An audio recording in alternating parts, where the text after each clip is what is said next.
할렐루야.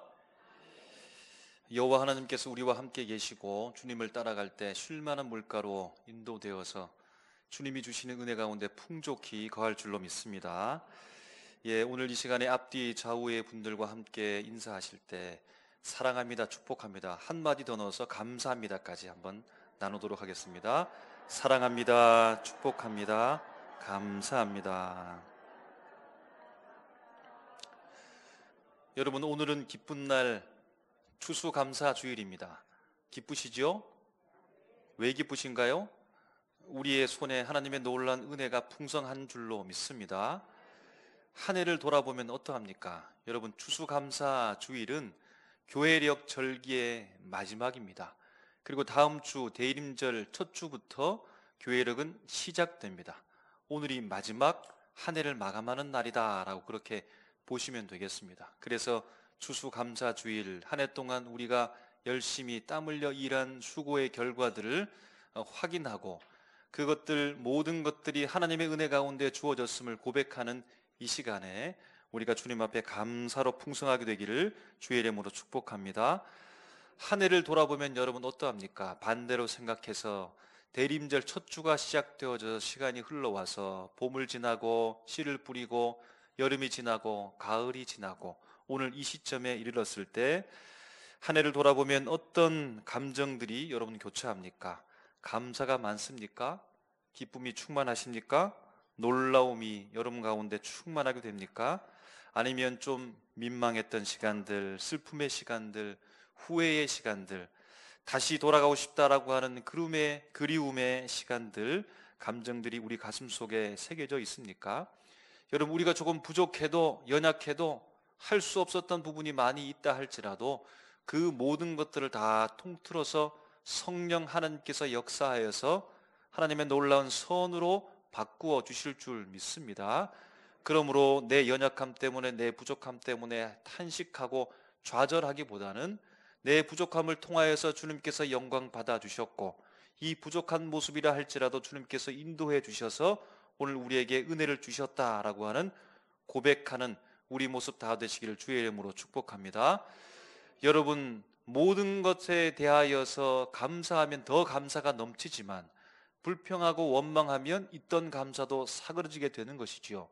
우리의 손에 주어진 것에 대해서 감사하고 그렇게 되어지면 주님께서 우리에게 은혜 주셔서 더욱더 풍성한 감사가 넘치게 될 줄로 믿습니다. 오늘 말씀은 본문 표제어에 이렇게 기록되어져 있습니다. 성전에 올라가는 노래라고 되어져 있습니다. 성전에 올라가는 노래는 우리가 읽었던 시편 126편뿐만 아니라 120편에서부터 134편까지 총 15편의 시가 다 성전에 올라가는 노래다라고 그렇게 기록되어져 있습니다. 순서대로 하나씩 134편까지 기록되어져 있지만 그러나 각각의 시편들은 그 시대가 다릅니다. 그 시대의 특징들은 저자를 통해서 드러나게 되어지는데요. 다윗이 짓고 솔로몬이 짓고 그리고 그 시대를 지나면서 열왕들 그리고 바벨론 포로기 때까지 말씀들이 시대에 따라서 구분되어져서 기록되어졌습니다. 성전에 올라가는 노래라고 하면 성전을 사모해야 되지 않겠습니까? 이스라엘 백성의 성전의 시대는 다윗이 아니라 솔로몬입니다. 우리가 알고 있듯이 성막으로부터 성전을 짓고 싶어 했던 사람은 다윗이었는데 하나님을 향해서 사모하는 마음을 이렇게 고백하지요. 사무엘하 7장 1절 2절 말씀에 여호와께서 주위의 모든 원수를 무찌르사 왕으로 다윗 왕을 말합니다. 궁의 평안이 살게 하신 때에 다윗 왕이 선지자 나단에게 이르되 볼지어다. 나는 백향목궁에 살거늘 하나님의 교회는 휘장 가운데 있도다 라고 하면서 그가 하나님의 성전 짓기를 소망했습니다. 그런데 우리가 알고 있듯이 하나님께서 그의 소원을 들어주지 않죠. 너는 전쟁을 많이 하였고 피를 많이 흘렸기 때문에 너는 짓지 못하고 그렇지만 너의 아들 솔로몬으로 하여금 성전을 지을 수 있도록 허락하십니다. 성전 시대가 시작되어지고 열왕들로 이어지면서 비록 성전이 무너진 바벨론 포로기에도 성전을 향한 노래는 멈추지 않았습니다. 우리가 읽었던 시편 126편의 말씀은 성전에 올라가는 노래로 정리되어져서 이스라엘 백성들이 절기 때마다 정말로 예루살렘 성전을 향하여서 올라가면서 노래를 불렀던 곡입니다. 여러분, 성전이 있는 예루살렘은 지형으로 볼 때 그러합니다. 유다 산지, 유다 산맥, 그 높은 곳에, 그리고 이어지는 에브라임 산지 그 줄기를 따라서 예루살렘이 있었습니다. 그래서 다른 곳보다는 다소 높은 곳에 위치해 있었고 지극히 높으신 여호와 하나님께 나아가기 때문에 올라간다라고 하는 생각을 했던 겁니다. 그래서 오늘 말씀에도 보면 성전에 올라가는 노래라고 이렇게 표제어로 기록되어져 있는 이유가 바로 거기에 있는 것입니다. 예루살렘으로 올라가면서 레위인들이 오늘의 말씀을 암송하듯 그렇게 선창을 하게 되어지면 뒤따르는 이스라엘 백성들이 함께 기쁨으로 노래를 불렀습니다. 가족들이 모여서 올라가게 될 때는 그 가족의 아버지가 오늘 말씀을 선창하듯 노래하게 되어지면 온 가족이 함께 따라 부르면서 하나님을 찬양하면서 기쁨으로 예루살렘 성전을 향하여 하나님께서 계신 그곳을 향하여서 기쁨으로 그곳을 올라갔다라고 하는 겁니다. 오늘 본문 말씀에 보면요, 시인은 하나님 앞에 기도하면서 노래합니다. 포로들이라고 말하고 있는데 시대의 구분이 드러나게 되는 것이죠. 여기서 포로들은 바벨론 포로들을 가리킵니다. 바벨론 포로들을 다시 시온으로, 다시 이스라엘 백성 땅으로 돌려보내실 때에 우리는 꿈꾸는 것 같았도다 라고 시인은 이렇게 놀라움으로 하나님 앞에 고백하면서 찬양합니다. 꿈꾸는 것 같았도다 라고 하니까 이것이 정말로 꿈인지 생시인지 구분하지 못할 정도로 너무나 좋은 일들이 일어났다라고 하는 것입니다. 전혀 예상하지 못했던 하나님의 놀라운 이 일을 경험하고서 웃으면서 기쁨으로 하나님을 찬양하고 있다라고 하는 것입니다. 이스라엘 백성들이 포로로부터 돌아와서 귀환하는 이 광경들을 보면서 주변의 나라들도 놀라워하는 것입니다. 아, 이것은 너희들이 믿고 있는 여호와 하나님 때문에, 하나님의 능력 때문에, 하나님의 은혜 때문에 너희들이 이렇게 기쁨의 시간을 맞이하게 되었다라고 주변 국가들까지 놀라면서 하나님을 찬양하는 것입니다. 시인은 간구하면서 기도를 이어가면서 이렇게 말합니다. 포로들을 다시 남방 시내들 같이 돌려보내 달라는 겁니다. 그리고서는 이렇게 말씀을 마무리합니다. 눈물을 흘리며 씨를 뿌리는 자, 울며 씨를 뿌리러 나가는 자는 반드시 기쁨으로 곡식단을 가지고 돌아오리라. 이렇게 기대하면서 기도하면서 말씀을 마무리합니다. 여러분, 우리가 읽었던 이 시편 126편의 이 짧은 말씀에도 과거와 현재와 미래라고 하는 시간이 함께 공존하고 있습니다. 과거의 시간은 1절과 2절, 이 1절과 2절은 기쁨의 노래를 하고 있습니다. 시간상으로 볼 때 가장 앞선 때의 사건을 이야기합니다. 그 사건은 바로 이스라엘 백성들이 70년간의 바벨론 포로 생활을 마치고 이제 그토록 바라고 고대하던 고향 고국 땅으로 가게 되는 포로 귀환의 말씀 사건들을 기록해 놓고 있다는 말입니다. 그러면서 본문에서 이렇게 말하죠. 꿈꾸는 것 같았도다. 너무나 감격스럽다. 예상하지 못했던 일이 우리에게 있다. 하나님의 놀라운 은혜가 우리에게 있어서 우리가 이렇게 감격함으로 포로 귀환되어져서 고국 땅으로, 고향 땅으로 간다라고 말하는 겁니다. 놀라움을 표현하는 것이지요. 이것으로 보아서 이들은 포로 이 귀환의 기쁨과 감격을 처음 겪는 것으로 예상할 수 있겠습니다. 포로 귀환은 그야말로 1차, 2차, 3차까지 있었습니다.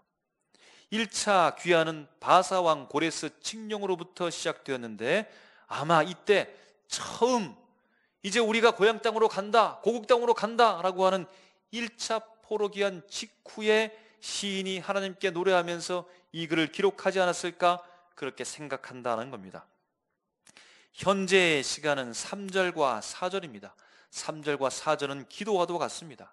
3절의 말씀은 과거에도 속할 수 있고 현재의 시간에도 속할 수 있는데 현재의 땅을 딛고서 과거를 바라보면서 기도한다라고 보면 오늘 이 사건, 이 3절의 말씀도 현재에 포함시킬 수 있겠습니다. 시인은 현재에 서서 과거를 바라보면서 하나님 앞에 찬양하고 기쁨으로 노래하고 기도하고 있는데요, 이렇게 기도합니다. 우리의 포로를 남방 시내들 같이 돌려보내소서라고 말합니다. 우리를 다시 한번 남방 시내들 같이 돌려보내소서라고 말합니다. 아니, 과거의 시간에 70년 포로 생활을 하다가 돌아왔는데 또다시 시인은 우리를 다시 한번 우리의 포로들을 돌려보내달라고 하나님 앞에 이렇게 소원하고 있다라는 겁니다. 이것으로 봐서 무엇일까요? 바벨론 그 땅의 포로의 사람들이, 이스라엘 백성들, 동족들이 다 돌아온 것이 아니라 아직까지 남아 있다라고 하는 것이죠. 그래서 우리의 과거의 시간을 보았을 때 이때가 1차 포로 귀환 직후에 노래가 지어졌을 것이다라고 하는 것은 타당하다, 이렇게 볼 수 있다라는 겁니다. 남방 광야 네게부 땅은 건건한 땅입니다. 광야입니다. 사막과도 같은 곳입니다. 그런데 그 메말랐던 땅에 우기가 오게 되어지면, 비가 내리게 되어지면, 이슬이 내리게 되어지면 그 땅에 시내가 되어져서 물이 흐른다는 겁니다. 그런 것처럼 저 바벨론 땅에 남아있는 우리 동족들이 건건한 땅, 네게부 땅의 광야 땅에 시내가 되어져서 물이 흐르는 것처럼 다시 한번 하나님 이 땅으로, 고국 땅으로 돌아올 수 있도록 주님 허락해달라고 하나님 앞에 소원을 아뢰고 있다는 겁니다. 그리고 마지막 미래의 시간은 5절과 6절입니다. 5절과 6절은 기대입니다. 미래를 향하여서 시인은 기대하고 확신하면서 나아갑니다. 무엇을 확신할까요? 눈물을 흘리고 씨를 뿌리면, 울면서 씨를 뿌리면 그는 확신합니다. 반드시 기쁨으로 단을 거두리로다. 열매를 거두게 될 것이다. 반드시 기쁨으로 곡식단을 가지고 나오게 될 것이다 라고 확신에 찬 마음으로 하나님 앞에 기대하면서 나아가고 있다는 겁니다. 그는 포로 귀환에 대해서 간구하고 노래하고 있으니 곡식단은 무엇을 상징하는 것일까요? 바로 바벨론 땅에 포로로 살고 있는 그들이 오늘 이스라엘 백성 땅으로 다시금 돌아오게 될 것이다 라고 하는 그것을 곡식단에 묘사하여서 이야기하고 있다는 것입니다. 포로들이 다시 귀환하게 될 것이다 라고 기대하면서 하나님 앞에 나아가고 있다는 겁니다. 여러분, 그러면 시인은 포로로 돌아와서 지금 기쁨 가운데 놓여져 있습니다. 그리고 동족들을 바라보면서 하나님 앞에 사모하고 있습니다. 이들이 주님 앞에 돌아올 수 있도록 해달라고 사모하고 있다라는 겁니다. 그러면 여러분, 씨를 뿌린다라고 하는 것, 그것이 무엇일까요? 눈물을 흘린다라고 하는 것은 무엇일까요? 울면서 씨를 뿌린다라고 하는 것은 무엇일까요?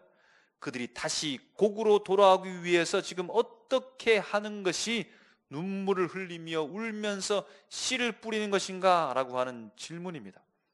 어떻게 하는 것이, 울고 눈물을 흘리고 그 모든 행위들이, 씨를 뿌리는 행위들이 포로 귀환을 위해서 어떤 일을 하는 것인가? 라고 하는 생각입니다. 여러분, 먼저 돌아온 포로 귀환자들이 지금 노래하고 간구하면서 이 시인은 다시 포로 귀환을 위해서 어떤 행동을 했을까요?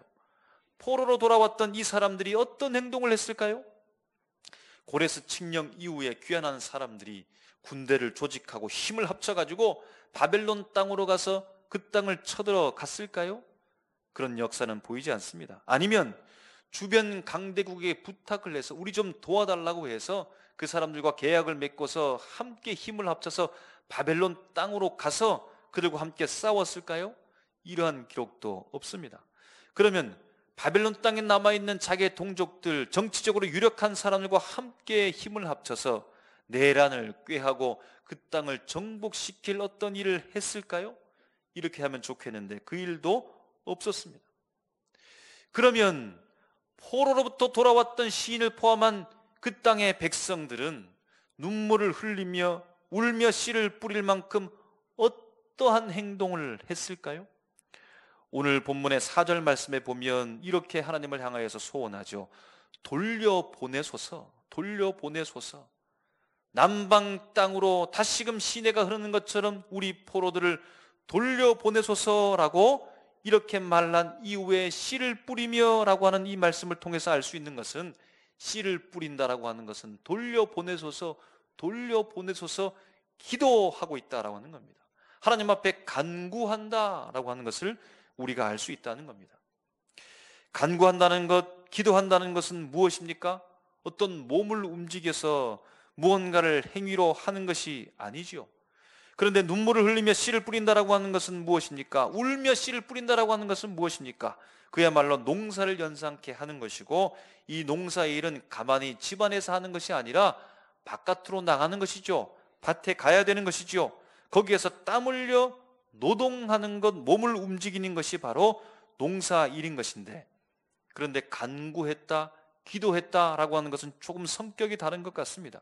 간구했다, 기도했다라고 하는 것을 부정적으로 말하면 아무것도 하지 않았다라고 이렇게 말할 수도 있지 않겠습니까? 그냥 가만히 있다는 것, 가만히 있어서 하나님 앞에 기도하고 간구했다라고 하는 것을 어떻게 눈물을 흘리면서 울며 씨를 뿌렸다라고 그렇게 말할 수 있는 것일까요? 여러분, 우리가 바벨론 포로 때의 성경의 역사들을 잘 알고 있습니다. 그때에도 신앙을 지키며 살았던 위대한 성경의 인물들이 있지요. 여러분, 우리가 일제시대 때 우리 조상들이 그때의 삶을 살아가면서 그냥 평안하게 좋다라고 말하지 않았죠. 누구나 다 그때 당시에 해방되기를 원했을 것입니다. 바벨론 땅에 살아가는 사람들도 마찬가지일 겁니다. 우리가 저 고국 땅, 이스라엘 땅, 예루살렘 성전에서 살았던 그 좋았던 시절을 잃고서 이곳 낯선 땅, 바벨론 땅으로 와서 살아가는 그들의 소원은 무엇이었겠습니까? 우리가 해방되기를, 다시금 우리 땅으로 돌아가기를 모든 사람들이 바랐을 것입니다. 바벨론의 포로 생활 속에서 살아갔던 유명한 성경 인물을 떠올려 보면 다니엘이 떠오릅니다. 다니엘은 소년 시절부터 노년기에 이르기까지 그곳에서 살았습니다. 그가 포로 해방을 위해서 다시금 하나님께서 허락하시는 그 땅으로 가기 위해서, 우리 동족들이 해방되기 위해서 그가 했던 일은 무엇이었을까요? 첫 번째는 그곳에서 충실하게 살았다는 것이고, 그곳에 살면서 눈에 띄는 신앙의 행동이 있는데 다니엘 6장 10절에 이렇게 기록되어져 있습니다.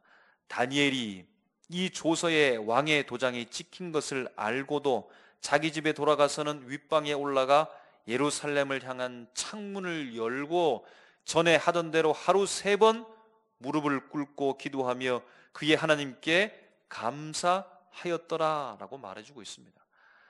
다니엘은 바벨론 땅, 그 땅에서 그래도 살아가며, 목숨을 포기하지 않고 그래도 여전히 살아가며, 고국 땅 예루살렘을 향하여서 창문을 열고 하루 3번씩 하나님을 향하여서 기도했다라는 겁니다. 목숨의 위협이 받음에도 불구하고 그 행위를 멈추지 않고 신앙의 굳은 의지를 가지고 여전히 어제와 같이 창문을 열고 예루살렘을 향하여서 하나님 앞에 기도하고 그가 감사했다라는 겁니다. 여러분, 두 번째, 바벨론 포로에 살던 또 한 명의 떠오르는 유명한 인물이 있습니다. 바로 에스더라고 하는 사람입니다. 이 사람이 이스라엘 백성 포로된 자에 함께 살아가면서 포로의 해방을 위해서, 자기 동족을 위해서 했던 일은 무엇일까요? 에스더 4장 16절 말씀에 보면 이렇게 기록합니다. 에스더가 말합니다. 당신은 가서 수산에 있는 유다인을 다 모으고 나를 위하여 금식하되 밤낮 3일을 먹지도 말고 마시지도 마소서. 나도 나의 시녀와 더불어 금식한 후에 규례를 어기고 왕에게 나아가리니, 유명한 말씀이죠. 죽으면 죽으리이다. 우리의 동족을 위하여 내가 규례를 어기고 왕에게 나아갈 것이다. 내가 죽으면 죽으리다. 그가 바벨론 안에서 함께 동족된 포로인 유다인들을 위하여서 그들을 살리기 위해서 죽으면 죽으리다라고 하는 목숨을 내걸고 그 일을 감행했다라고 하는 것입니다. 여러분, 앞에서 살펴봤던 이 다니엘과 에스더, 이 두 사람의 공통점은 무엇일까요? 그의 주어진 삶에서 목숨을 걸었다는 겁니다.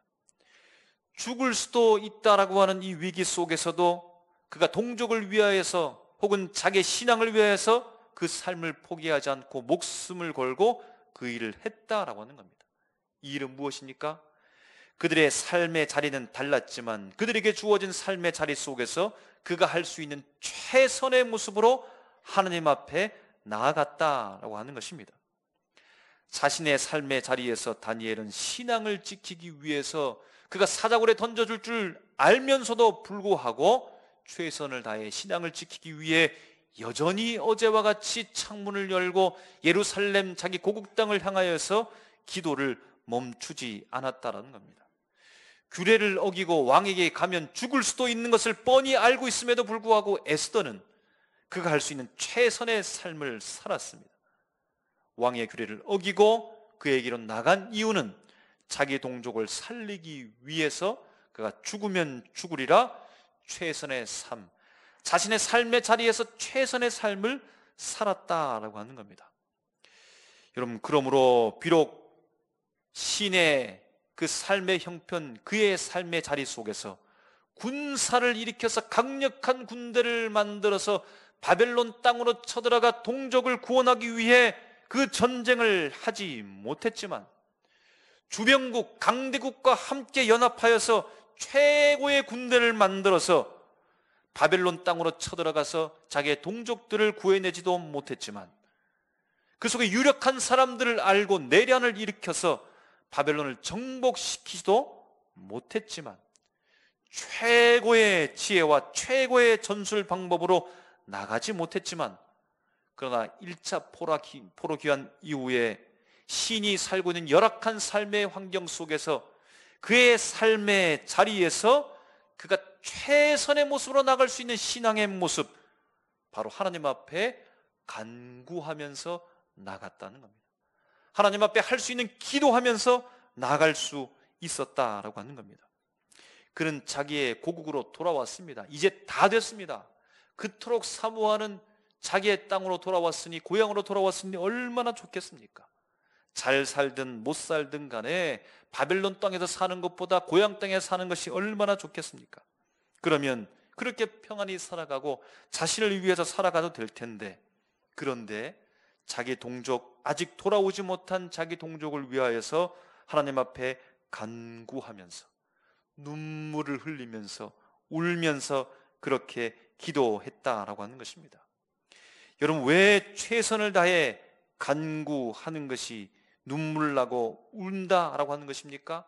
여러분, 눈물을 흘리고 운다라고 하는 것은 최선을 다한다는 것이고, 왜 이것이 눈물 나고 울고 힘든 일이 되는 것입니까? 최선을 다해 살아가니까 그렇게 힘이 드는 것이고 눈물이 나고 울음이 난다라고 하는 것입니다. 다니엘은 그의 삶의 자리에서 최선 곧 눈물과 울음으로 예루살렘을 향하여서 기도했습니다.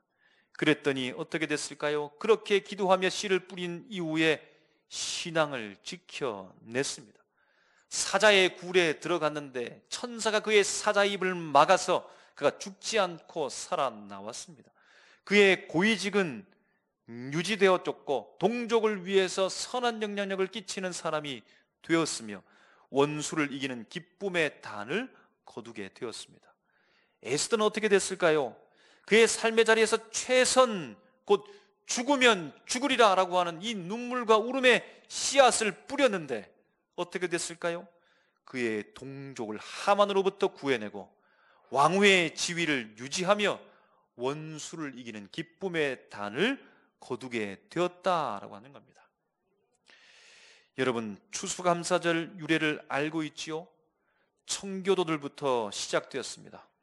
여러분, 매년 들어서 아마 알 것입니다. 영국에서 1602년 4월 5일 102명의 청교도들이 신앙의 자유를 찾아서 메이플라워호를 타고 3,400마일, 곧 5,440km를 항해하여서 마침내 아메리카 대륙에 도착했습니다. 그 항해는 크루즈 여행이 아닙니다. 도중에 51명이 목숨을 잃고 말았습니다. 1년을 지내는 동안 질병과 굶주림 등으로 반수가 죽어 49명밖에 남지 않았습니다. 남은 생존자들 어떻게 했을까요? 비관하고 삶을 포기한 것이 아니라 그 땅을 개간하고 씨앗을 심고 수확했는데 얼마 곡식을 거두지 못했습니다. 하나님 신앙을 찾아서 믿음을 가지고 주님 앞에 나와서 우리 수많은 사람들이 여기에 도착하여서 많이 죽고 49명밖에 남지 않았으니 주님 우리를 망하게 하시는군요 라고 그렇게 고백하지 않고 거두어진 얼마 되지 않은 그 곡식을 가지고 수확물을 가지고 그들이 했던 일, 하나님 앞에 감사 예배를 드렸다는 겁니다. 그것이 기원이 되어 추수감사절, 추수감사주의를 우리가 지금 지키고 있다라고 하는 겁니다. 눈물로, 울음으로 신앙을 지키기 위해서 신앙의 자유를 찾아 배를 타고 항해하면서 그 아메리카 대륙에 도착했던 그들의 눈물 뿌린 그 씨앗의 열매는 어떻게 됐을까요?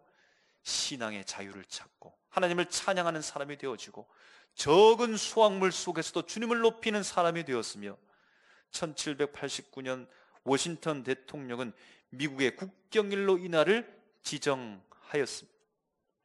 그들의 주어진 삶 속에서 최선의 삶을 살아서 주님이 허락하시는 최고의 신앙의 자유, 삶의 풍성함, 추수감사 주일의 기쁨을 맞이하게 되어졌다라고 하는 겁니다.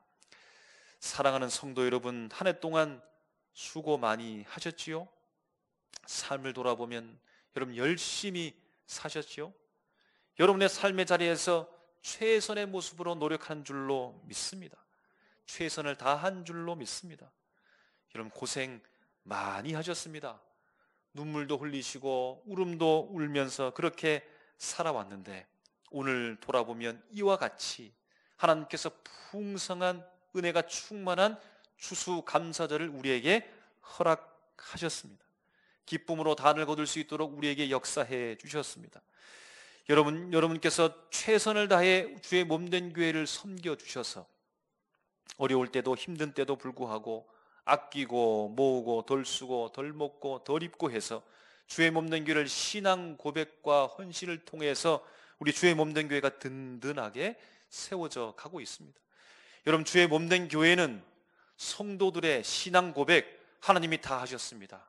주님 제 영광 받아주시옵소서, 제 물질을 받아주시옵소서, 주님 앞에 신앙 고백하며 드리며 교회를 위한 헌신을 통하여서 세워지는 것이 교회입니다. 여러분 우리 삼일교회가 든든하게 세워져 가고 있습니다.